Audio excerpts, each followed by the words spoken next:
Bien-aimé du Tout-Puissant, fils du royaume, fils d'Élohim, héritier, héritière, en ce jour béni de l'Éternel, mon cœur est encore une fois de plus dans la joie de vous retrouver pour, n'est-ce pas, échanger, pour parler de notre Créateur. Demeurez bénis depuis votre position, que le Seigneur véritablement, de par son esprit, vous donne de vous disposer afin de recevoir sa semence et que l'Esprit Saint, n'est-ce pas, arrose ces semences afin que sa parole produise en chacun de nous des fruits par milliers, par centaines, par milliers, pour véritablement nous permettre d'être prêts le jour de son avènement. Nous nous retrouverons encore aujourd'hui pour parler de lui. C'est toujours une joie pour moi de partager avec vous, mes frères et sœurs, n'est-ce pas, la parole du Seigneur, la révélation de sa parole. Parce que sa parole, elle est là, c'est la lettre, mais l'esprit, c'est toute autre chose. Et la Bible déclare dans Psaume 119, verset 130, que celui qui a la révélation de la parole du Seigneur, c'est celui-là qui est éclairé. Comme il pouvait dire dans Jean, chapitre 8, à partir du verset 32, il dit quoi? Vous connaîtrez la vérité, et la vérité vous affranchira. Oui, ce qui peut t'affranchir, c'est la vérité. Nous sommes dans un monde dans lequel il y a tellement de choses qui se passent, et si nous n'épousons pas aujourd'hui, n'est-ce pas, le comportement des habitants de Béret, il est clair que nous allons nous égarer, n'est-ce pas? C'est pourquoi j'invite tous les jours, vous mes frères et sœurs, à adopter cette attitude-là, à épouser ce comportement des habitants de Béret, qui leur permettait, qui leur donnait, qui s'imposait à eux. C'est-à-dire, lorsque quelqu'un se présente à eux comme étant un serviteur de l'Éternel, il le recevait comme il se devait. Il le recevait en qualité de serviteur de l'Éternel. Et ils étaient toujours, oui, à pouvoir écouter la parole qui venait de lui. Quel est le message dont l'homme de Dieu était porteur, n'est-ce pas, de la part du Seigneur. Et lorsque ce dernier leur livrait le message, ils examinaient le message à la lumière de la parole du Seigneur. Pour savoir si oui ou non, ce que l'homme de Dieu disait était vrai ou faux. C'est de ça qu'il est question aujourd'hui. Il est aujourd'hui plus qu'important de chercher à vérifier ce qui sort de la bouche de ceux qui se disent serviteurs ou servantes de l'Éternel. Vous connaîtrez la vérité. La vérité vous affranchira. C'est seule la vérité qui affranchit. Ce n'est pas tout ce qui tourne autour de la vérité. Tout ce qui sort de la bouche des gens qui affranchit. Non. C'est la vérité qui affranchit. Alors que la vérité, nous la savons, c'est Christ incarné. Je suis le chemin, la vérité et la vie. C'est lui qui amorce mon chemin. C'est lui qui m'accepte et qui marche selon les sillons que j'ai tracés. S'il a la vérité en lui, alors il aura la vie. Je suis le chemin, la vérité et la vie. Pas le chemin, le mensonge. Pas le chemin, les hérésies. Pas le chemin, tout ce qui est charnel. Non. Pour avoir la vie, il faut emprunter le chemin de Christ. Il faut avoir la vérité. La vérité est dans sa parole. C'est pourquoi aujourd'hui encore, nous allons nous atteler à parler de l'Éternel de par sa parole. Alors, le thème que nous avons retenu pour aujourd'hui, c'est le rachat. Le rachat. Le sous-thème, c'est qui a le droit de rachat sur nos vies? Qui a le droit de rachat sur nos vies? Trois questions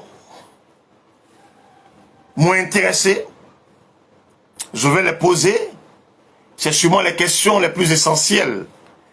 Questions essentielles pour que nous comprenions la profondeur de cet enseignement, sûrement que tu t'es posé une de ces questions, ou même les 3 questions, ou même d'autres questions.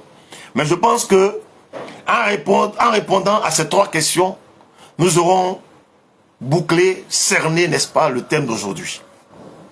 Première question, c'est, en tant que frères et sœurs de Yeshua, sommes-nous encore sous le joug de la malédiction, de la loi du péché? En tant que frères et sœurs de Yeshua, sommes-nous encore sous le joug de la malédiction, de la loi du péché? Je ne dis pas la malédiction du péché, non. La loi du péché. Sommes-nous encore sous la malédiction de la loi du péché? Première question. Deuxième question. En tant qu'héritiers et héritières, devons-nous faire des offrandes de rachat pour nos vies, nos enfants, nos biens? Entendez pas bien, maison, voiture, entreprise, etc., etc. Est-ce que, en tant qu'héritiers et héritières de Yeshua, devons-nous encore faire des offrandes de rachat pour nos vies, pour la vie de nos enfants, etc. Et troisième question, quel est le sacrifice charnel qui peut racheter, n'est-ce pas, un enfant d'Élohim? Quel sacrifice charnel peut-il nous racheter? Sachant très bien que dans Marc chapitre 8, les versets 36 et 37, il dit, et que sert-il à un homme de gagner tout le monde s'il perd son âme? Et le verset 37 qui m'intéresse, il dit, que donnerait-il, non, que donnerait un homme en échange de son âme? Qu'est-ce qu'un homme peut donner en échange de son âme? On entend beaucoup. Pour beaucoup de raisons, tu dois faire une offrande de rachat de ton âme, une offrande de rachat pour ta vie, une offrande de rachat pour ceci, pour ta maison, pour tes biens, ton terrain, tellement de choses qu'on entend. Alors, si Christ même pose la question de savoir, qu'est-ce qu'un homme peut-il donner en échange de son âme? Pourquoi devons-nous donc faire des offrandes de rachat pour nos vies? Si lui-même se pose la question, c'est-à-dire, tu ne peux rien donner en échange de par ton offrande, tu ne peux pas changer. Tu ne peux pas changer le cours de la vie, ou c'est que l'Éternel a déjà arrêté. Personne ne peut changer. Personne ne peut troquer, n'est-ce pas, sa vie contre quelque chose. À moins que l'Éternel soit un blackiste, un vendeur du black market, n'est-ce pas, où tout est permis. Tu donnes l'argent, tu reçois quelque chose. La Bible ne me dit pas, ne me présente pas mon Seigneur, mon Créateur comme un black market. Comme un blackiste qui vend tout. Qui pour de l'argent peut changer le cours des choses. La Bible ne me présente pas mon Dieu, mais Elohim comme étant une personne avide d'argent, qui a tellement besoin d'argent, que lorsque quelqu'un a vendu son âme au diable, lui, malgré le sacrifice qu'il a déjà fait pour le racheter, est prêt parce qu'il a reçu une offrande. Donc il va changer le cours des choses. La Bible ne me présente pas mon Seigneur comme tel. Bien-aimé, le rachat. On nous parle de rachat. C'est un mot qui est utilisé à tort ou à raison. Partout on parle de rachat. Rachat de ceci, rachat de cela. Nous allons aujourd'hui définir le rachat et lire selon la parole du Seigneur qu'est-ce qui est dit pour comprendre. Si encore de nos jours, nous devons payer, si nous devons faire des offrandes de rachat pour ce qui nous appartient, nous allons comprendre cela dans l'enseignement d'aujourd'hui. Alors, définition de rachat. Première définition. Action de racheter une personne ou une chose. action d'acheter de nouveau. Ça veut dire que tu as acheté, tu peux avoir perdu, et tu achètes de nouveau. Donc le rachat, c'est action de racheter une personne ou une chose. Deuxième définition, action de faire libérer un prisonnier contre paiement d'une rançon ou d'une dette. Voici les définitions, les deux définitions essentielles du mot rachat. Donc, il y a racheter une personne ou une chose, n'est-ce pas? C'est le fait de racheter de nouveau. Il y a action de faire libérer un prisonnier contre un paiement, le paiement d'une rançon ou d'une dette. Alors nous allons lire le sommaire d'aujourd'hui dans le livre de Romains. Romains chapitre 7. Nous allons lire à partir du verset 7. Et nous allons comprendre beaucoup de choses. Que dirions-nous donc? La loi est-elle péché? Loin de là. Mais je n'ai connu le péché que par la loi. Car je n'aurais pas connu la convoitise si la loi n'avait pas dit « tu ne convoiteras pas ». Non, tu ne convoiteras point. Et le péché, saisissant l'occasion, produisit en moi, par le commandement, toutes sortes de convoitises. Car sans loi, le péché est mort. Pour moi, étant autrefois sans loi, je vivais. Mais quand le commandement vint, le péché reprit vie. Et moi, je mourus. Ainsi, le commandement qui conduit à la vie se trouva pour moi conduit à la mort. Car le péché, saisissant l'occasion, me séduisit par le commandement et par lui me fit mourir. La loi donc est sainte et le commandement est saint, juste et bon. Ce qui est bon a-t-il donc été pour moi une cause de mort? Loin de là. Mais le péché, afin qu'il se manifeste comme péché, en me donnant la mort par ce qui est bon, et que par le commandement, il devienne condamnable au plus haut point. Nous savons en effet que la loi est spirituelle. Mais moi, je suis charnel, vendu au péché.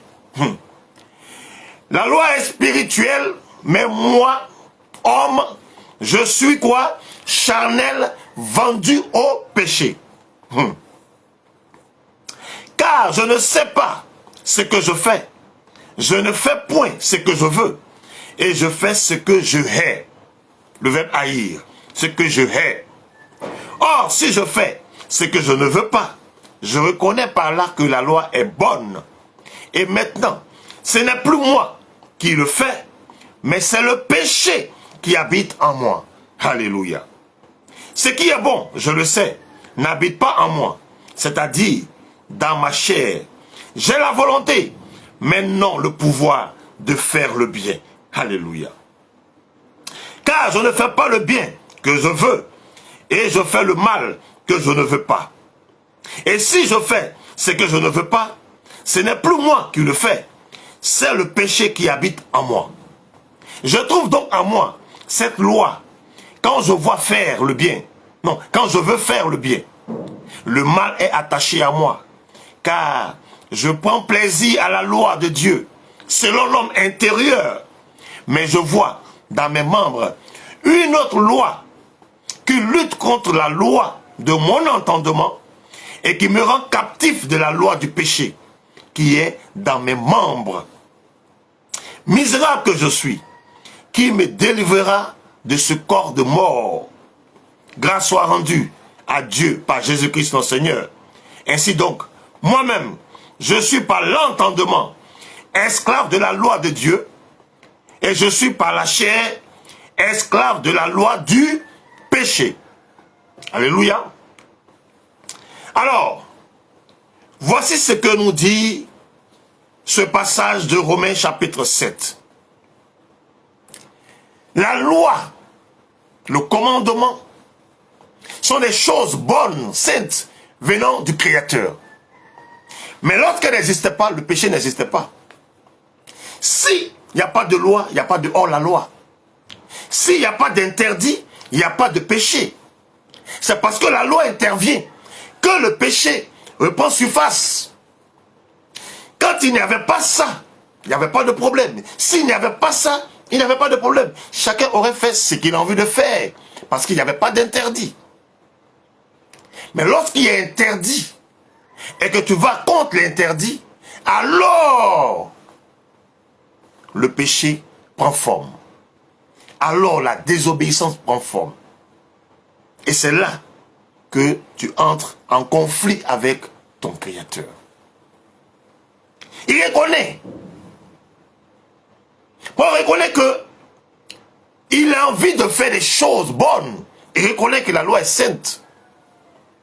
Mais dans son corps, dans sa chair, il loge déjà la loi du péché. Le péché est déjà en lui.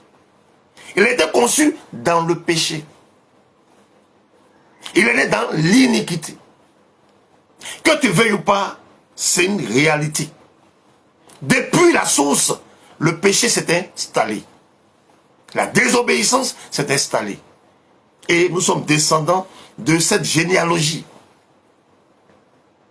J'ai envie de faire ce qui est bien, mais je n'arrive pas. Quand je finis de poser des actes, j'ai des regrets, j'ai des remords. Il y a une autre loi qui lutte avec moi, qui lutte dans mes membres et qui me conduit à faire des choses dont je n'ai pas envie. Mais bien aimé, quand tu lis ce passage, tu comprends qu'il y a une justification.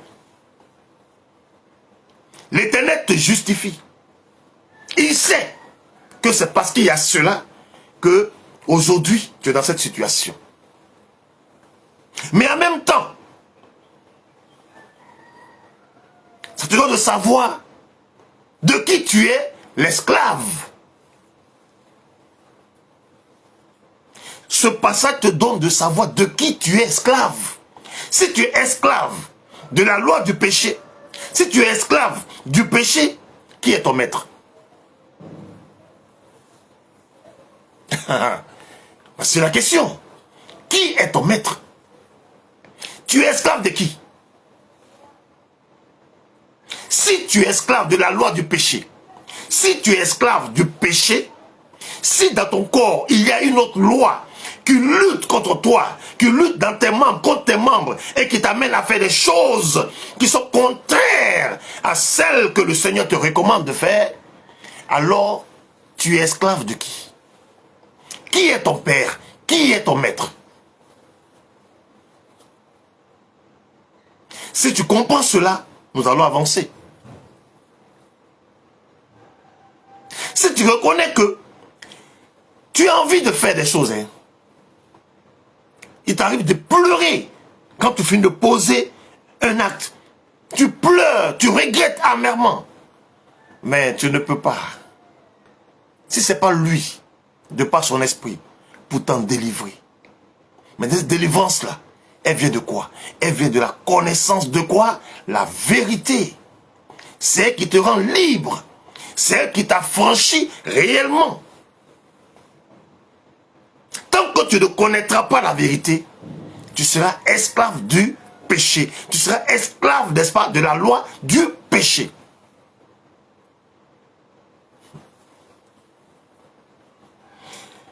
Nous sommes esclaves du péché. Nous sommes esclaves de la loi du péché. Mais, le Créateur, notre Créateur, décide de ne pas nous laisser comme ça. Il se doit de nous racheter. Car il a tant aimé le monde. Car il a tant aimé le monde qu'il lui donne son Fils unique. Afin que quiconque croit en lui ne périsse point, mais qu'il ait la vie éternelle. Qu'il soit franchi, qu'il soit libre. Donc, il doit nous envoyer quelqu'un pour nous racheter. Un rachat s'impose. Si toi ou moi aujourd'hui nous parlons de ce Seigneur-là, c'est parce que nous avons été rachetés. Il y a un rachat qui a été fait. Sinon, on ne l'aurait pas connu. Peut-être que nous serons déjà morts même. Et quand je parle de mort, ce n'est pas cette mort spirituelle, mais une mort physique. Il nous a épargné de beaucoup de choses.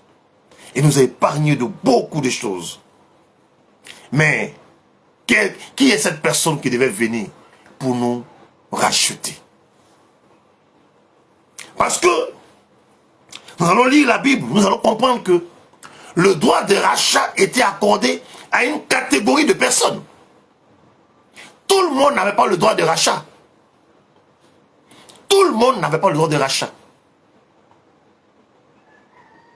Il y avait deux sortes de catégories, je pourrais dire, de personnes, deux entités qui avaient ce pouvoir de rachat. Nous allons lire le premier passage dans Exode chapitre 30. Exode chapitre 30.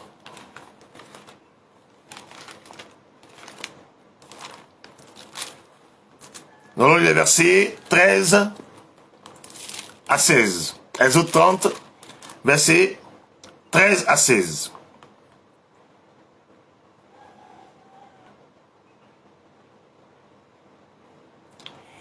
Voici ce que donneront tous ceux qui seront compris dans le dénombrement. Un demi-cycle, selon le cycle du sanctuaire, qui est de 20 guéras. Un demi-cycle, selon le don prélevé pour l'Éternel. Tout homme compris dans le dénombrement, depuis l'âge de 20 ans et au-dessus, payera le don prélevé pour l'Éternel. Le riche ne payera pas plus, et le pauvre ne payera pas moins d'un demi-cycle, comme don prélevé pour l'Éternel, afin de racheter leur personne. Afin de racheter leur personne. Tu recevras des enfants d'Israël l'argent du rachat et tu l'appliqueras au travail de la tente d'assignation. Ce sera pour les enfants d'Israël un souvenir devant l'Éternel pour le rachat de leur personne. Alors dans ce passage, on comprend aisément que toute personne avait le pouvoir de racheter sa personne au regard de la vie, au regard plutôt du Seigneur. Tu pouvais, si tu avais le moyen, il y avait un montant qui était, n'est-ce pas, imposé à tout le monde, tu avais le moyen, tu ne payes pas plus ni moins. C'est demi-cycle. Tu rachètes ta personne. Donc, à cette époque-là, chaque personne pouvait payer pour le rachat de sa personne. N'oublions pas que ce peuple dont il est question ici était un peuple qui était riche. Chaque habitant, chaque personne de ce peuple qui est sorti d'Égypte était riche. Je te rappelle que avant qu'ils ne sortent d'Égypte, le Seigneur leur dit, demandez aux Égyptiens, que chacun demande aux Égyptiens qu'ils leur donnent ce qu'ils possèdent. Ils sont sortis d'Égypte riches, avec beaucoup d'argent, de l'or, tout sort d'ustensiles. Ils avaient des biens.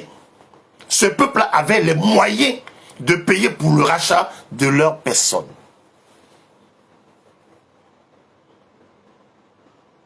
Je rappelle encore, nous sommes dans Exode chapitre 30. Ce peuple dont l'Éternel parle, chacun avait les moyens de sa politique. Chacun avait les moyens pour le rachat de sa personne. Ce n'est pas de ce peuple-là qu'il est question aujourd'hui. Ce n'est pas de ce peuple-là qu'il est question aujourd'hui. Lévitique chapitre 25. Nous allons lire les versets 24, 25. Lévitique 25, versets 24 à 25.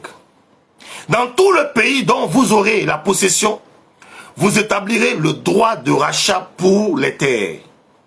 Si ton frère devient pauvre et vend une portion de sa propriété, celui qui a le droit de rachat, son plus proche parent viendra et rachètera ce qu'il a vendu, ce qu'a vendu son frère. Alors, le peuple va commencer à se corrompre. Les gens vont perdre beaucoup de choses. Et l'Éternel leur donne de comprendre que lorsqu'ils vont s'établir, il y a un droit de rachat qui doit exister. Ce droit de rachat n'est pas accordé à toute personne ou des personnes étrangères, à la personne dont il est question. Le droit de rachat, n'est-ce pas, s'applique à un très proche parent. Nous avons l'exemple de Ruth, vous pouvez lire après. Un très proche parent. Et c'est ce qui va démontrer, je veux dire, quel mot, prêtez-moi ce mot-là, la véracité, l'authenticité de l'Éternel. Il est dans sa parole. Ce qu'il dit, ce n'est pas seulement pour les autres, c'est aussi valable pour lui. Il donne l'exemple. Il donne l'exemple. Il demeure dans sa parole. Moi, je le respecte. Moi, j'ai de l'admiration pour ce Dieu-là. J'ai de l'admiration pour... comment je vais appeler ça? Il est authentique. Ce n'est pas deux poids, deux mesures. Ce n'est pas... Comment je vais appeler ça? Excusez-moi, les mots me manquent.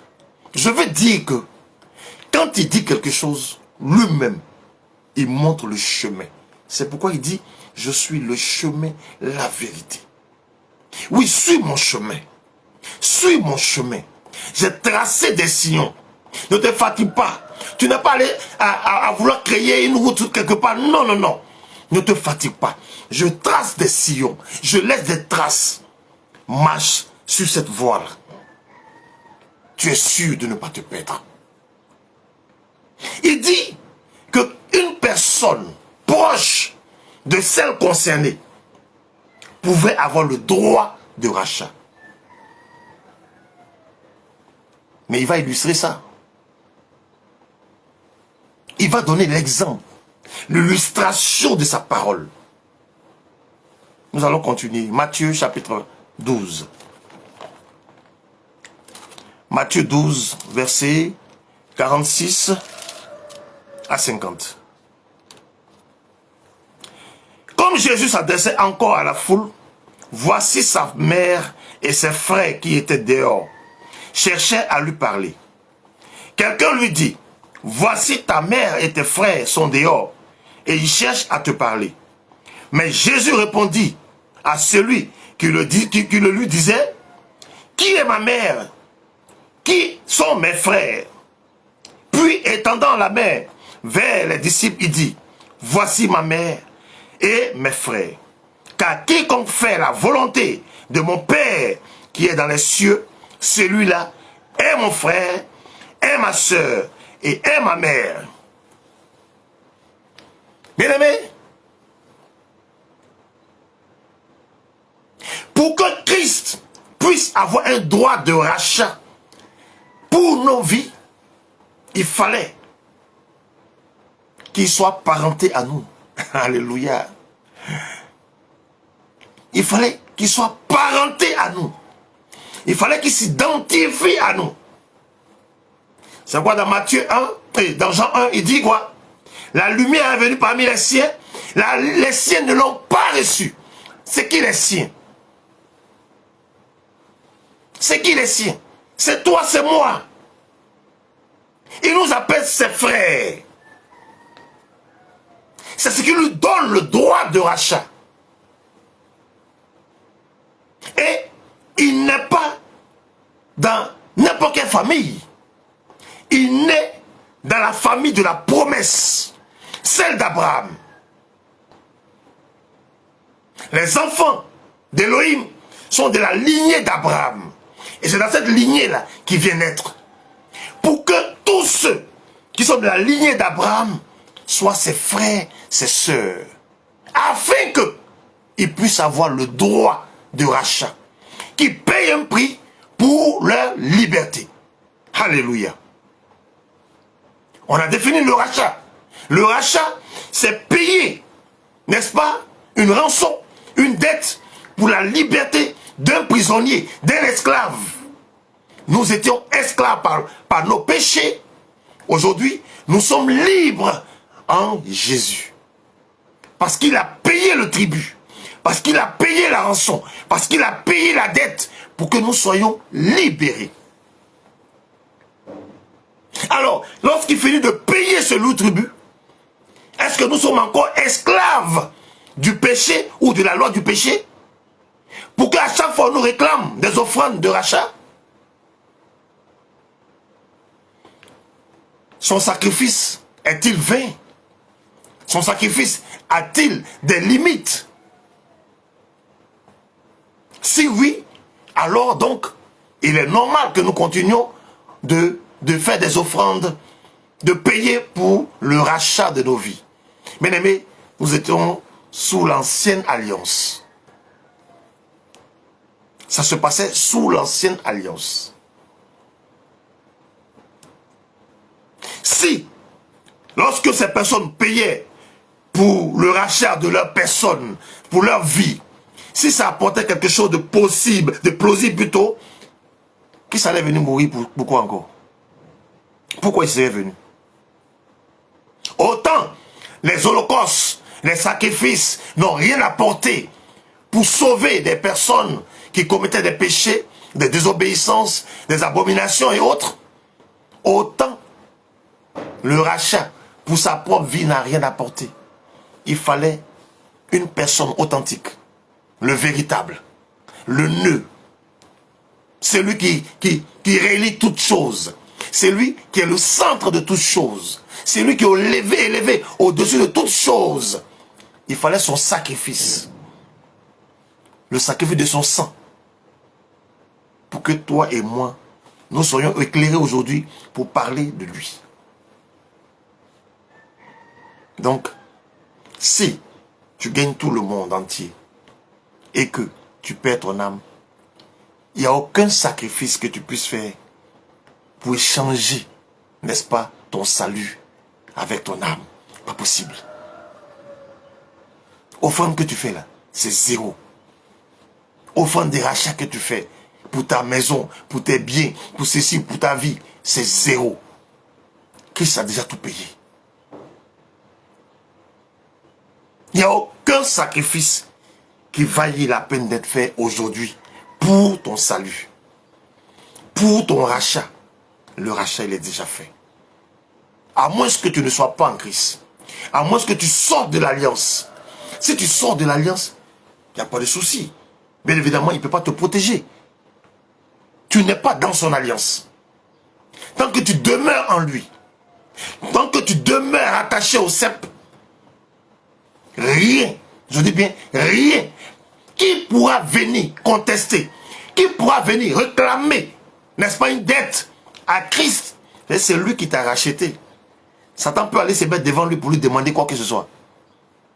On paye dette là combien de fois? Dette là, on paye ça combien de fois? Une fois que tu as payé, c'est fini. Tu es libre. Il a payé pour que tu sois libre. Satan ne peut pas aller se mettre devant lui pour te réclamer quoi que ce soit. Personne ne peut se mettre devant lui pour lui demander quoi que ce soit. Personne. Personne, je dis bien personne. Aucune entité céleste, terrestre, marine, aucune entité ne peut lui réclamer quoi que ce soit. Matthieu chapitre 28. Matthieu 28, chapitre verset 10.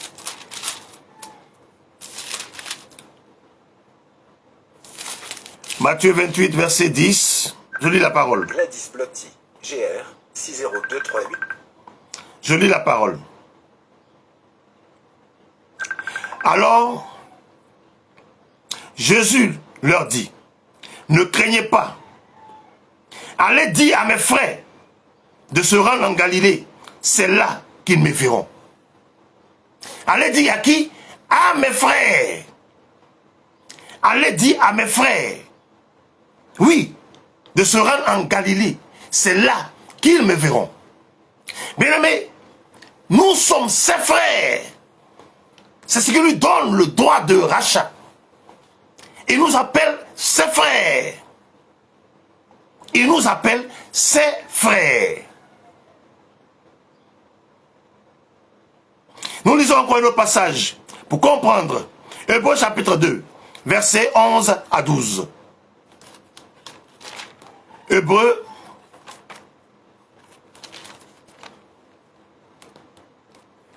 2, versets 11 à 12. Car celui qui sanctifie et ceux qui sont sanctifiés sont tous issus d'un seul. C'est pourquoi il n'a pas honte de les appeler frères. Lorsqu'il dit, j'annoncerai ton nom à mes frères, je te célébrerai au milieu de l'assemblée.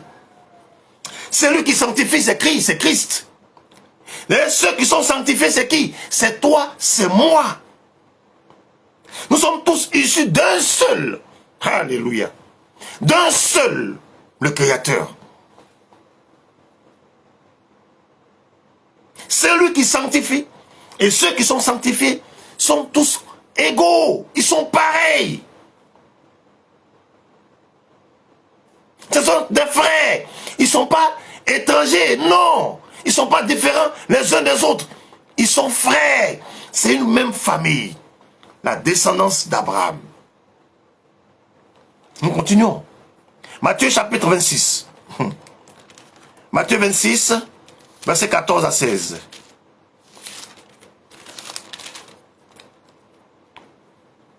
Alors l'un des 12 appelé Judas Iscariote alla vers les principaux sacrificateurs et dit, que voulez-vous me donner? Et je vous le livrerai. Et il lui payait 30 pièces d'argent. Depuis ce moment, il cherchait une occasion favorable pour livrer Jésus. Bien aimés, vous voyez que Christ accomplit la parole. Pour acheter, il fallait payer un prix. On dit le rachat se fait par quoi? Le paiement d'une dette, le paiement d'une rançon. Il a payé au prix de sa vie la rançon pour que toi et moi, nous soyons sauvés. Il a été vendu. Lui qui est saint, lui qui est souverain, lui qui est roi, il s'est dépouillé de sa royauté.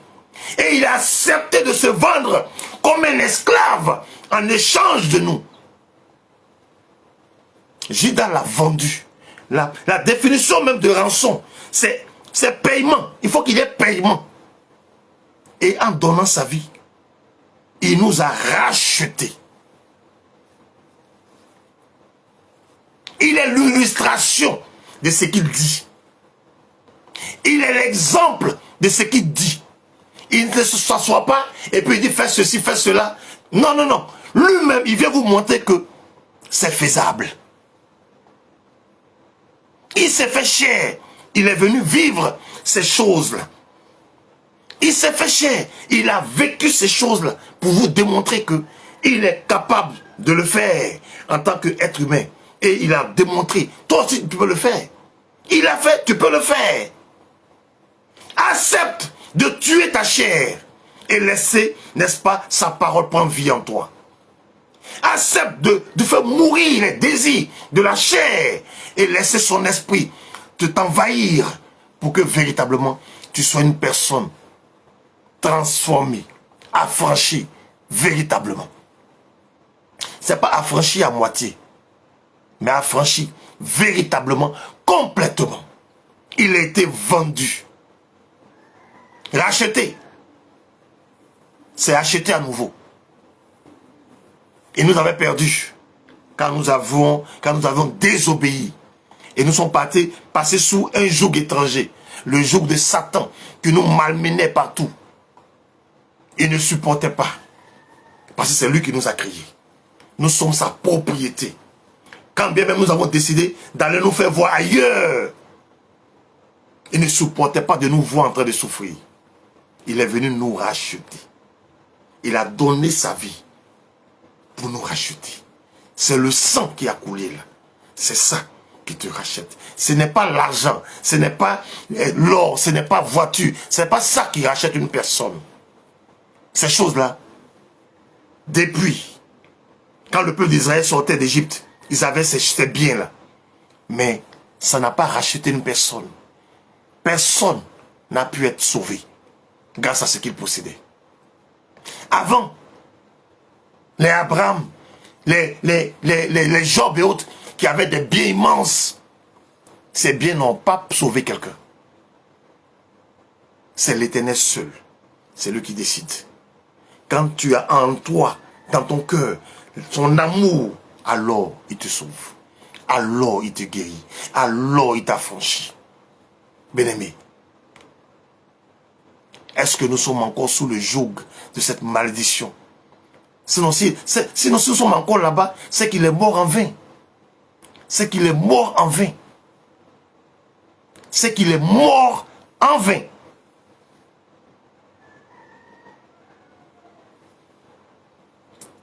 Alors donc, nous allons terminer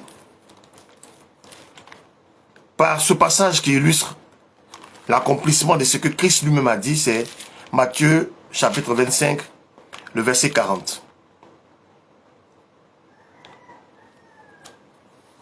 Lors de son avènement, la Bible déclare qu'il va séparer. Mais il y a un verset qui va plus, c'est le verset 40. Ici on dit, et le roi leur répondra. Je vous le dis en vérité, toutes les fois que vous avez fait ces choses à l'un de ces plus petits de mes frères, c'est à moi que vous les avez faites. Est-ce que tu remarques quelque chose dans ce verset? Ici, on ne dit pas Jésus. Ici, on dit le roi. Amen. Parce qu'il revient dans sa gloire, sa splendeur. Il n'est plus Jésus. Il est le roi des rois. On n'appelle plus Jésus. Ici, c'est le roi. Quand il vient pour séparer les bons des mauvais. Quand il vient pour prendre l'église, pour partir avec elle. On dit le roi. Mais il dit, à chaque fois que vous n'avez pas fait ces choses-là, à un plus petit, c'est à moi que vous n'avez pas fait ces choses-là. Mais comment ils les appellent? Mes frères. Mes frères. Il fallait cette posture-là pour qu'il ait le droit de rachat sur ta vie, sur ma vie. Christ est mon frère. Christ est mon frère. C'est pourquoi il a payé pour que je sois libre. Et si je suis libre en Christ, plus rien ne peut changer ma position, mon identité. Plus rien ne peut changer mon identité, ma posture, ou même, je vais dire, le fil de ma vie. Personne ne peut changer quoi que ce soit. Personne. Disons Galates chapitre 3, nous allons comprendre encore beaucoup de choses. Galates chapitre 3, versets 13 à 16. Christ nous a rachetés de la malédiction de la loi, étant devenu malédiction pour nous. Car il est écrit, maudit est quiconque est pendu au bois. J'aurais pensé cette partie-là. Christ nous a rachetés de la malédiction de la loi. Ce n'est pas du péché, hein, c'est de la loi. Étant devenu malédiction pour nous.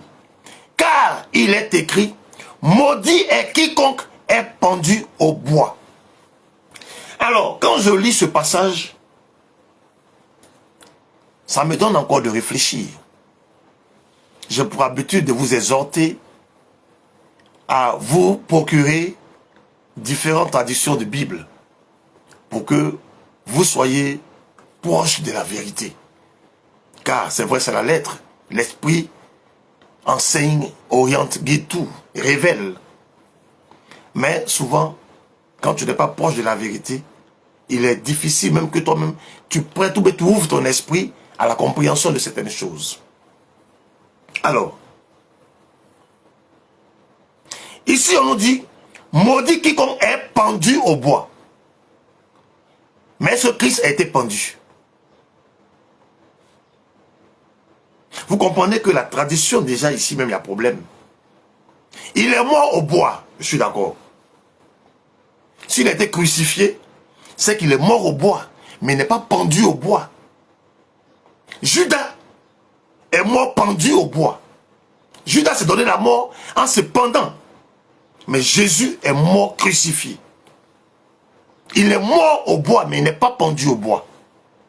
Donc en le disant, c'est comme si, là encore, il y a problème dans la tradition. C'est pas comme si il y a problème dans la tradition. La Bible nous dit qu'il est mort crucifié.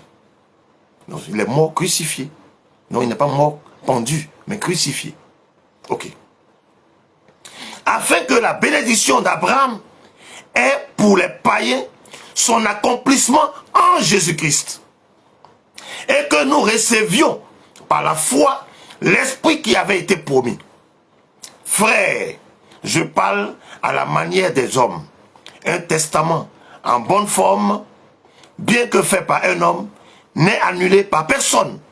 Et personne n'y ajoute. Or, les promesses ont été faites à Abraham et à sa descendance. Il n'est pas dit aux descendances, comme s'il s'agissait de plusieurs, mais comme il s'agit d'une seule. Et à la descendance, c'est-à-dire à Christ. Comme je le disais tantôt, la parole s'accomplit dans l'illustration de son avènement. Il vient, il descend, il naît dans la lignée, dans la descendance d'Abraham. Pour que la promesse qui avait été faite ait son accomplissement. En qui? En lui, Yeshua. Quand tu es en lui, tu es fils de la promesse. Il est venu parmi les siens ne l'ont pas reçu. Mais à tous ceux qui l'ont reçu, elle leur donne le pouvoir de devenir enfants de Dieu. Tu rentres dans la promesse. Tu rentres dans la promesse et dans l'accomplissement de la promesse. Pour que un testament ait une valeur, il faille que le testataire soit mort. Qu'on constate que celui qui est détenteur de ce testament, il est mort. Tant qu'il est vivant, pas possible. On ne peut pas lire ça. On ne peut pas changer. On ne peut pas ajouter quelque chose. C'est là. Il fallait qu'il meure. C'est sa mort qui donne valeur, n'est-ce pas, au testament. L'ancienne alliance étant passée, la nouvelle alliance, nous entrons dans la nouvelle alliance avec Christ. En Christ. Je reprends le passage. Afin que la bénédiction d'Abraham ait pour les païens son accomplissement en Jésus-Christ. Et que nous recevions par la foi l'esprit qui nous avait été promis. Tout est là, c'est écrit. C'est écrit. Il dit, frère, je parle à la manière des hommes. Un testament en bonne forme, bien que fait par un homme, n'est annulé par personne. Et personne n'y ajoute. Or, les promesses ont été faites à Abraham et à sa descendance. Nous sommes les descendants d'Abraham. Nous sommes les descendants de la promesse. Et nous vivons dans l'accomplissement de cette promesse. Si tu n'as pas compris ces choses, c'est là, tu vas les payer pour faire offrande des rachats de, je sais pas de quoi. Non, il n'y a pas de... Non, il n'y a pas... Ça ne doit pas exister. Sinon, tu annules, ou du moins tu ne reconnais pas le sacrifice de Jésus-Christ. 1 Corinthiens chapitre 7. Là, nous sommes à la conclusion. 1 Corinthiens chapitre 7, verset 23 et 24. Vous avez été rachetés à un grand prix. Ne devenez pas esclaves des hommes. Alléluia. Hey, moi, je n'arrive pas à comprendre pourquoi est-ce que toutes ces choses-là sont écrites. Et puis, beaucoup se font encore gruger, berner. Christ a payé un grand prix. Le sacrifice qu'il a fait pour nous, là, c'est un grand prix. Hein? Il nous a rachetés. Le racheter, c'est celui qu'on enlève sous le joug de l'esclavage. Du joug de quoi encore? La prison, je ne sais pas. Tu es libre. Quand tu es esclave, tout ce qui t'appartient appartient à ton maître. Quand tu es racheté, tu es libre. Tu vas avec tout ce qui t'appartient. Tu es libre. Même si dans la loi des hommes, au temps de la traite négrière, beaucoup pouvaient se permettre beaucoup de choses. C'est des hommes. Mais lorsque tu es libre avec tout ce qui t'appartient. Et c'est pourquoi quand Christ meurt pour nous racheter, mais tous ceux qui sont en lui sont sauvés, sont rachetés. Le racheté, c'est celui qui jouit du rachat. Tu as été racheté. Si tu as été racheté, c'est quel rachat tu fais encore? Tu payes pour quel rachat? Rachat de quoi? Ce qui t'appartient est en Jésus. Toi et tout ce qui t'appartient est en Jésus. Moi et ma maison, nous servirons l'Éternel. Quand toi tu décides et que tu lui confies ce qui t'appartient, il n'y a qu'un rachat encore à faire. Je continue le passage. Vous avez été rachetés à un grand prix. Vous ne devenez pas esclaves des hommes. Aujourd'hui, plusieurs sont esclaves des hommes. Et c'est ce que je disais tout à l'heure. Quand on vient te dire, tu dois racheter ton terrain, tu dois racheter ta maison, tu dois racheter ta voiture, tu dois racheter tes enfants. Pour toi-même, dans ta vie, même, tu dois racheter tout ton travail. C'est quoi ces rachats-là? C'est ça, devenir esclave des hommes, là. C'est ça, là. Devenir esclave des hommes, c'est ça. Le rachat pour toutes ces choses que je cite, là. Ou même ce que je n'ai pas cité. Ce que vous vivez, vous connaissez. Quand vous allez voir des hommes de Dieu, ce qu'on vous demande de payer pour le rachat de ceci, de cela, c'est ça, être esclave des hommes. Le verset qui suit dit, que chacun, frère, demeure devant Dieu, dans l'état où il était, lorsqu'il a été appelé. Alléluia. Tu dois rester dans l'état dans lequel tu étais, lorsque tu as été appelé. C'est quand tu changes d'état, c'est quand tu sors de l'alliance, que tu deviens encore à nouveau esclave du diable. Tant que tu demeures dans l'alliance, tant que tu demeures sous le joug de Christ, personne ne peut venir te ravir quoi que ce soit. Personne ne peut venir contester avec Christ pour ta vie. Personne. Personne ne peut ajouter quelque chose à ce qui a été décidé pour toi. L'on ne peut recevoir que ce que l'Éternel a déjà prévu pour lui depuis les cieux. Personne ne peut venir arracher ça. Personne ne peut venir ni arracher, ni ajouter. Personne. C'est lui qui décide. Lui, l'Éternel, c'est lui qui décide. Est-ce que tu as compris ces choses-là? Est-ce que tu as compris ces choses? Demeure dans l'état où tu étais lorsqu'il t'a appelé. C'est pourquoi, dans Apocalypse chapitre 2, il t'exhorte à quelque chose. Et qui à l'ange de l'église d'Éphèse, voici ce que dit celui qui tient les 7 étoiles dans sa main droite, celui qui marche au milieu des 7 chandeliers. Je connais tes œuvres, ton travail et ta persévérance. Je sais que tu ne peux supporter les méchants, que tu as éprouvé ceux qui se disent apôtres et qui ne le sont pas, et que tu les as trouvés menteurs, que tu as de la persévérance, que tu as souffert à cause de mon nom, et que tu ne t'es point lassé. Mais Ce que j'ai contre toi, c'est que tu as abandonné ton premier amour. Souviens-toi donc d'où tu es tombé. Répands-toi et pratique tes premières œuvres. Sinon, je viendrai à toi et j'ôterai ton chandelier de sa place. À moins que tu ne te répandes. Tu as pourtant ceci. C'est que tu hais les œuvres des Nicolaïtes. Œuvres que je hais aussi. Que celui qui a des oreilles pour entendre ce que l'Esprit dit aux églises. À celui qui vaincra, je donnerai à manger de l'arbre de vie qui est dans le jardin, dans le paradis de Dieu. Bien-aimés, voici ce que dit la parole. Retourne à ton premier amour. Au moment où le Seigneur se révélait avec toi, à toi plutôt, tu avais un état d'esprit. Tu étais dans une posture. C'est dans ça qu'il t'a pris. C'est dans ça qu'il t'a appelé. Demeure dans ça et marche dans ce sillon.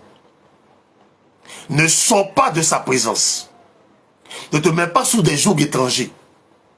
Ne te mets pas sous des jougs des hommes qui vont vouloir te donner de régner, n'est-ce pas, le sacrifice de Christ à la croix pour te dire que tu dois faire une quelconque offrande de rachat. Il n'y a plus de rachat à faire. Le rachat ne vient pas d'une personne.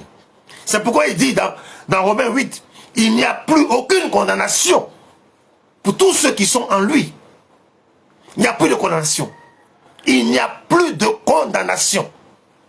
Tant que tu vis en lui, tant que tu es enraciné en lui, tant que tu marches avec lui, il n'y a pas de sacrifice que tu puisses faire qui va échanger ton âme,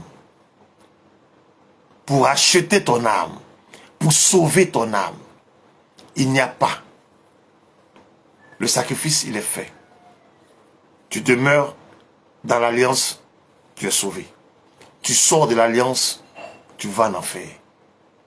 Tu livres ta vie au diable, tu vas en enfer. Mais, plus jamais, tu vas te laisser berner par des hommes qui voudront te faire payer des offrandes de rachat. Ça n'existe pas. Des offrandes de rachat, ça n'existe pas. Ça existait dans l'Ancien Testament. Mais ça n'a sauvé personne. C'est pourquoi Christ est venu. De la même manière que des holocaustes étaient faits, des sacrifices d'animaux étaient faits, l'aspersion des sangs ici à gauche à droite était faite pour le pardon des péchés. Dans l'Ancienne Alliance, ça existait. Mais ça n'a sauvé personne. C'est pourquoi il y a une nouvelle alliance. Quand il y a nouveau, ça veut dire que l'ancien a eu ses limites. L'ancien n'était pas efficace. Oui, c'est pourquoi il y a nouveau. Quand nous, ancien est bon, on n'échange pas une équipe et gagne. Quand l'ancien est bon, on ne change pas, on garde. C'est parce que l'ancienne alliance avait des limites. C'est pourquoi aujourd'hui nous sommes sous une nouvelle alliance. Demeure sous cette alliance-là. Demeure dans l'alliance. Demeure enraciné à Christ, celui qui a payé pour ton rachat. Car si tu dois être esclave d'une personne, c'est de lui que tu dois être esclave. Et non d'une personne, une autre personne ou du diable. Si tu dois encore être esclave, alors que lui qui a payé pour ton rachat, il ne t'appelle pas esclave. Il t'appelle son frère. Il t'appelle son ami. Donc, tu es ami de Christ. Cela ouvre mon esprit à revenir encore sur quelle est ton identité. Je pense qu'on va refaire encore cet enseignement sur l'identité des enfants de Yeshua. Quand tu ne connais pas ton identité, c'est là que tu te perds. Celui qui paye là, je veux dire un esclave. Tu es esclave d'une personne. Puis sûrement qu'elle t'a acheté. Donc tu es sous son contrôle. Il fait de toi ce qu'il veut. Le jour qu'il te vend, tu deviens l'esclave du nouveau propriétaire. Celui qui t'a racheté. Ainsi de suite. Tant que tu seras vendu, tu vas aller de maître en maître. Mais tu seras toujours esclave. Ton identité ne changera pas.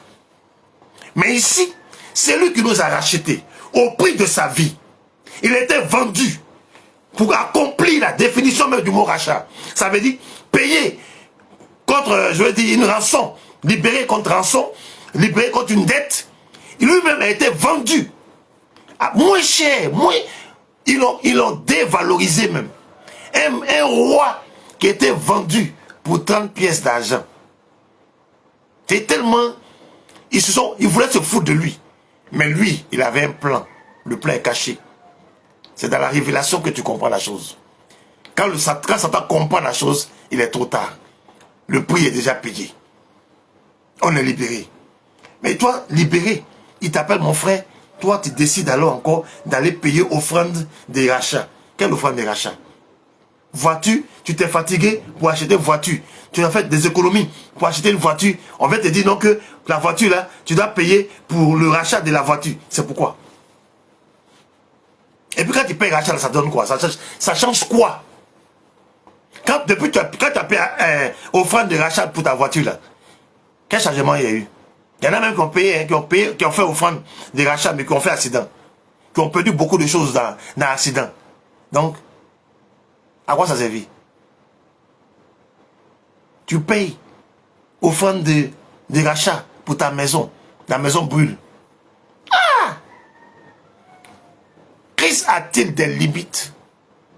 Comprends simplement que si ces choses-là t'arrivent, c'est parce que toi-même tu es sorti de l'alliance. Tu n'as rien compris. Tu ne connais pas ton identité. Tu allais te mettre à nouveau sous le joug des hommes et du diable. C'est pourquoi ces choses vont t'arriver. Mais tant que tu demeures dans la présence de lui, de ce Dieu-là, tu es rattaché au cep qu'il est, alors sois sûr, rien ne va t'arriver. Il a payé un lourd tribut. Un lourd tribut pour toi, pour moi. Moi, je suis un racheté. Je suis un affranchi. Je n'ai rien à payer pour quoi que ce soit auprès des hommes. Surtout pour ma vie. Surtout pour ma vie. Je n'ai rien à acheter. Si je sors l'argent pour donner à une personne qui se dit un homme de Dieu ou quoi, c'est que moi, à l'instant, je viens de régner Christ. Ça veut dire qu'à l'instant, je ne reconnais pas Christ comme mon sauveur. Je ne reconnais pas son sacrifice à la croix pour moi. Ça veut dire que je suis sorti de son alliance. Bien-aimés, ne vous laissez pas assujettir. Ne vous laissez pas berner. Ne vous mettez pas avec les infidèles sous un joug étranger. 2 Corinthiens chapitre 6, à partir du verset 14. Ne vous mettez pas avec des infidèles sous un joug étranger. Le joug étranger, là, c'est ça. Là. Amener encore, demander aux gens de payer pour le rachat de leur vie ou de leurs biens. C'est les mettre sous des jougs étrangers. Et les jougs étrangers, on sait ce que c'est. Bien aimé, que le Seigneur véritablement approfondisse cet enseignement avec toi. Qu'il arrose sa parole dans ton cœur. Et qu'il te donne et renouvelle ton intelligence. Afin que tu ne te laisses pas berner. Mais que tu sois véritablement à l'image des chrétiens de Béret. Ou du moins des habitants de Béret. Que tu sois une véritable personne affranchie. Qui va savoir discerner le bon du mauvais. Qui va savoir s'éloigner des pièges de l'ennemi. Car il est là et il rôde. Car il est là et il cherche qui dévorer, qui est entraîné dans sa folie, qui est entraîné dans sa perdition, qui est entraîné dans la géhenne qui est préparée pour lui. Je prie que tu ne sois pas de ceux qui réussira à détourner et à emporter dans sa folie et dans sa perdition. Je prie que tu en sois délivré par l'Esprit de Dieu, l'Esprit du Seigneur, que véritablement tu sois véritablement une personne régénérée à tout point de vue. À tout point de vue, afin que toi et moi, nous nous retrouvions dans son royaume pour le louer, pour le magnifier, pour l'exalter. Que le Seigneur nous donne de nous retrouver très bientôt et qu'il nous donne véritablement de demeurer dans sa parole au nom de Yeshua. Amen.